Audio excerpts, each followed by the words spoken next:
প্রথম দিনটা কাটবে ট্রেনে, প্যাকড ডিনার নিয়েই উঠব। দ্বিতীয় দিনের ব্রেকফাস্টও ট্রেনেই হবে।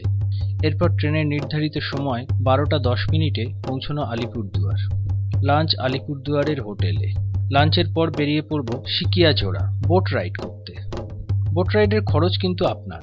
এরপর ফেরা হোটেলে, ইভিনিং স্ন্যাক্স আর ডিনার আলিপুরদুয়ারের হোটেলেই। পরদিন অর্থাৎ যাত্রার তৃতীয় দিনে আমরা ব্রেকফাস্ট করেই বেরিয়ে পড়ব পথে। যাব রসিকবিল হয়ে কুচবিহার। সঙ্গে থাকবে প্যাকড লাঞ্চ। কুচবিহারের রাজবাড়ি উদ্যানে সেরে নেব লাঞ্চ। তারপরে যাব রাজবাড়ি দেখতে। রাজবাড়ি দেখে এরপর যাওয়া কামতেশ্বরী মন্দির ও সবশেষে মদনমোহন মন্দির। এরপর 7টার মধ্যে ফিরব হোটেলে। হোটেলে ফিরেই হবে ইভিনিং স্ন্যাক্স, তারপর ডিনার করে ঘুম। চতুর্থ দিন সকালে যাব রাজা ভাত খাওয়া। সেখানে দেখব মিউজিয়াম। তারপর চলে যাব সান্ত্রাবাড়ি। এখান থেকে আরো 2 কিলোমিটার গাড়িতে গিয়ে পৌঁছাবো সদর বাজারের কাছাকাছি।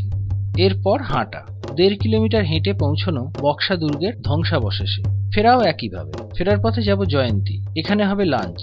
তারপর ফিরবো আলিপুরদুয়ারের হোটেলে। ইভিনিং স্ন্যাক্স ও ডিনার আলিপুরদুয়ারেই। পঞ্চম দিন আলিপুরদুয়ার থেকে চলে যাব চিলাপাতা। লাঞ্চ চিলাপাতাতেই। তারপর জঙ্গল সাফারি করে ফেরা হোটেলে। এদিনের রাত্রিবাস মাদারিহাটে। ইভিনিং স্ন্যাক্স ও ডিনারও মাদারিহাটের হোটেলে। ষষ্ঠ দিন সকালে করতে হবে জলদাপাড়ায় জিপ সাফারি। নিজেদের লাইন দিয়েই কিন্তু সংগ্রহ করতে হবে টিকিট। সাফারি করে চলে আসবো হোটেলে। তারপর ব্রেকফাস্ট করে বেরিয়ে যাব ফুনসোলিং এর দিকে।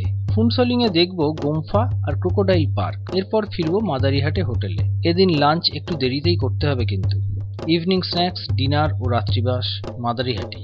সপ্তম দিন তথা শেষ দিন সকালে যদি কেউ এলিফ্যান্ট সাফারি করতে চান করতে পারেন। টিকিট সংগ্রহ করতে হবে নিজেদেরই লাইন দিয়ে, একইভাবে খরচও আপনার। তারপর হোটেলে ফিরে ব্রেকফাস্ট করে চলে যাব দক্ষিণ খয়ারবাড়ির লেপার্ড রেস্কিউ সেন্টারে।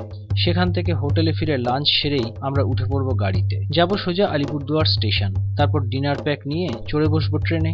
পরদিন সকালে ফিরব কলকাতা, জংলি ডুয়ার্সের অনেক সবুজ স্মৃতি নিয়ে।